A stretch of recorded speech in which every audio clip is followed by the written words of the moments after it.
Dear Coleen, I'm a married woman aged 35 and we have a daughter who is 18 months old. Recently, my husband threw a huge spanner in the works when he announced that he'd been offered a promotion at work, but it would mean working in France for a year or maybe longer. He's really happy and excited about us all moving there, but I don't want to go. I'm happy where we live. I've made other mum friends and my daughter is settled at nursery where she goes 3 mornings a week.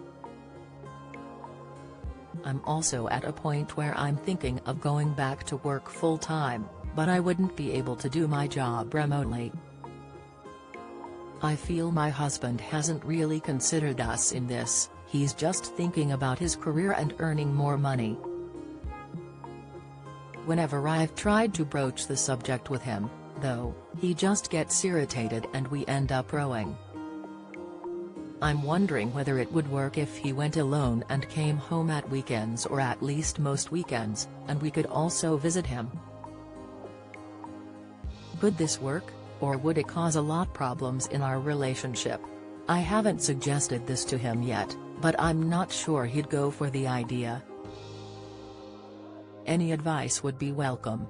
Coleen says, well, they say absence makes the heart grow fonder, but, in my experience, that's rarely the case. Firstly, I think this would only make sense if your husband had a definite end date for his project. At the moment it sounds a bit vague. For me, that doesn't work. You need a timeline to work with. You also need to think about yourself and how you'd cope parenting on your own, working and keeping on top of everything at home. I realize plenty of single parents do this brilliantly, but you need to think practically about how it's all going to work and what your support network looks like. In terms of your relationship, there's the risk you'll grow apart, start living separate lives and begin to resent each other. What if he's too tired or busy to make the trip back every weekend? Jealousy could creep in, suspicion, paranoia and so on, none of which is good for the relationship. Okay, I realize that's worst-case scenario and all a bit doom and gloom, but you have to consider these risks if you're seriously thinking of being apart for a length of time.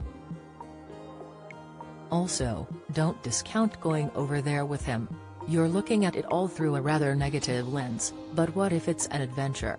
What if it's an interesting and fun year abroad and then you return to your life here?